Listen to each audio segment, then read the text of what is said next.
In August 1994, when most people had never bought anything online, Pizza Hut let a customer in Santa Cruz order a pizza through the internet. The website was called PizzaNet. You opened a menu on a computer, typed in your address, chose a pizza, and sent the order across a network that still made strange noises whenever you connected to it. Pizza Hut had just shown the world the future of food delivery. And then it lost that future.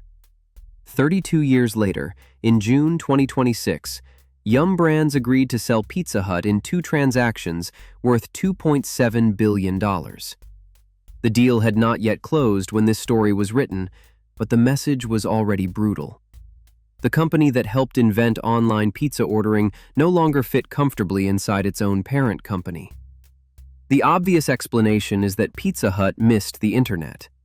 But that is not what happened. Pizza Hut saw the internet early. What it failed to rebuild fast enough was everything behind the button.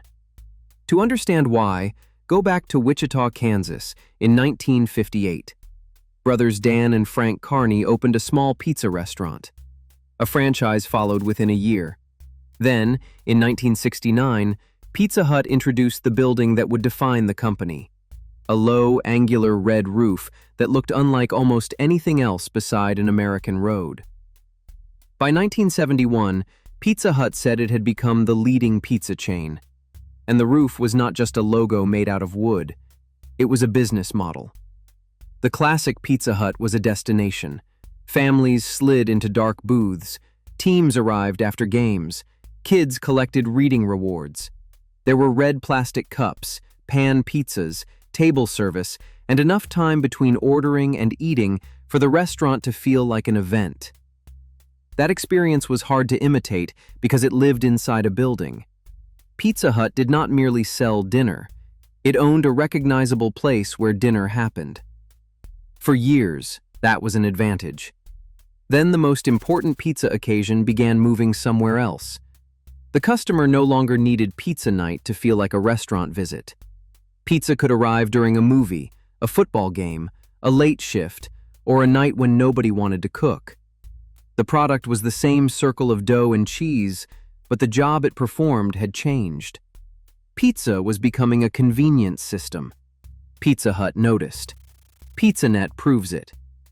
In the 1994 pilot, an online order traveled through Pizza Hut's system in Wichita and then reached the local restaurant. The customer still paid when the pizza arrived. It was primitive, but it was real, and it is widely recognized as the first online food order.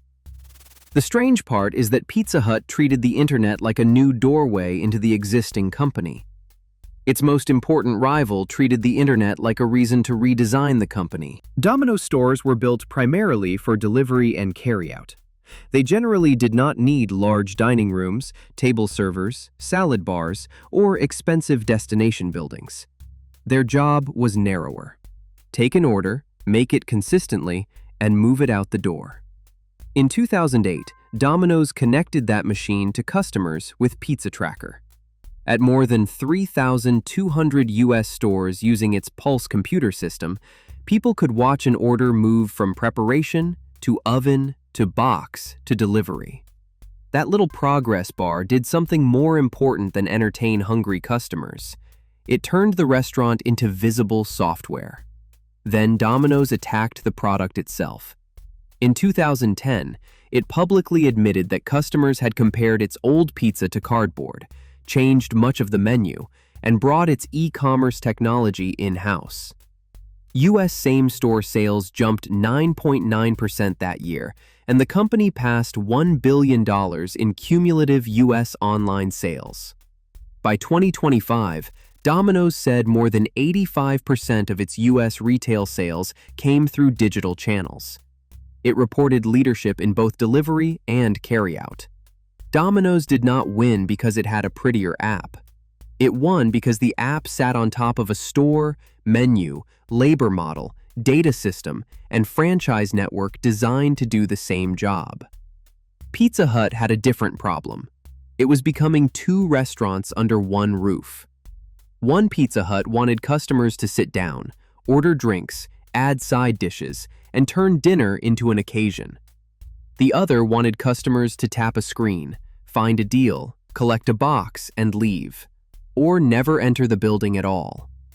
Those businesses can share an oven, but they do not automatically share good economics. A large dining room needs rent, cleaning, furniture, lighting, maintenance, and staff, even when most orders leave through the front door. A broader menu can make a restaurant more appealing, but it can also complicate a kitchen built for speed. A delivery rush rewards simple flows. A dining room rewards hospitality. A discount may create app traffic while teaching dine-in customers to wait for a coupon. Flexibility sounds powerful, but when every store must serve every occasion, flexibility can become compromise. Pizza Hut spent years trying to escape that compromise. In 2016, the company described a new red roof strategy with modern dining rooms, open kitchens, faster personal pizzas, takeout windows, and dedicated pickup parking. Franchisees pledged support for more than 600 remodels. 3 years later, Yum executives expected the U.S. system to shrink by roughly 500 locations as underperforming dine-in restaurants closed and newer delivery and carry-out assets replaced them over time. Then the balance sheet forced the issue. In 2020, NPC International, then a giant Pizza Hut franchisee, entered Chapter 11. An agreement allowed it to close up to 300 Pizza Hut restaurants. NPC said a substantial majority were dine-in locations. This was not one bad advertising campaign. It was physical evidence of a company trying to change its shape.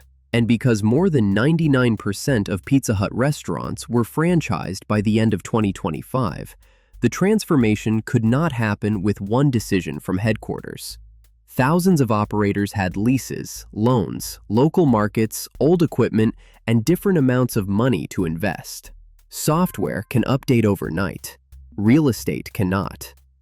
There is a tempting version of this story where Pizza Hut should simply bring back every buffet, red cup, and stained glass lamp. Nostalgia is real. The old restaurants gave Pizza Hut an identity stronger than most fast food brands will ever have. But nostalgia is not the same thing as a scalable operating model. Full-service restaurants face their own labor and traffic problems. Some classic locations can thrive. That does not mean thousands of old buildings would. The deeper failure was not abandoning one perfect format. It was spending too long without a new format that felt equally inevitable. The numbers show how uneven the machine became. Pizza Hut ended 2025 with 19,974 restaurants in 108 countries and territories. That is not a dead brand. It produced almost $12.8 billion in system sales. But global same-store sales declined 1%. In the United States, they fell 5%, while international same-store sales grew 1%. U.S. system sales fell 7% on the company's adjusted comparison. International system sales grew 2%. Pizza Hut opened 1,184 gross new restaurants around the world that year. Yet closures still pushed the total store count down by 251. The same logo was expanding in some markets and retreating in others. That split became literal in June 2026. Yum agreed to sell Pizza Hut outside mainland China to Long Range Capital for about $1.5 billion, with a possible additional earnout. Yum China agreed to buy the mainland China brand rights for about $1.2 billion. The transactions were expected to close later in 2026, subject to conditions. And one detail quietly completes the story. Yum said it would continue supplying its Byte technology platform to Pizza Hut outside China after the separation. The software could travel. The difficult part was still the restaurant. Pizza Hut did not lose the future because it lacked imagination. It created iconic buildings, popularized pan pizza, launched stuffed crust, and placed a pizza order on the internet before online shopping felt normal. It lost because seeing the next interface is not the same as rebuilding the system behind it. The future of pizza was not a website. It was a small footprint, a disciplined menu, an integrated order system, transparent delivery, aligned franchise economics, and a brand promise built around convenience. Domino's assembled those pieces into one machine. Pizza Hut kept trying to bolt that machine onto a restaurant designed for a different night in American life. That is the uncomfortable business lesson. Your greatest advantage can become your heaviest constraint. And when the market changes, adding the future to the old company may not be enough. Sometimes the old company has to be rebuilt around the future. Pizza Hut saw tomorrow through a modem in 1994. But for too long, it kept serving tomorrow from yesterday's building.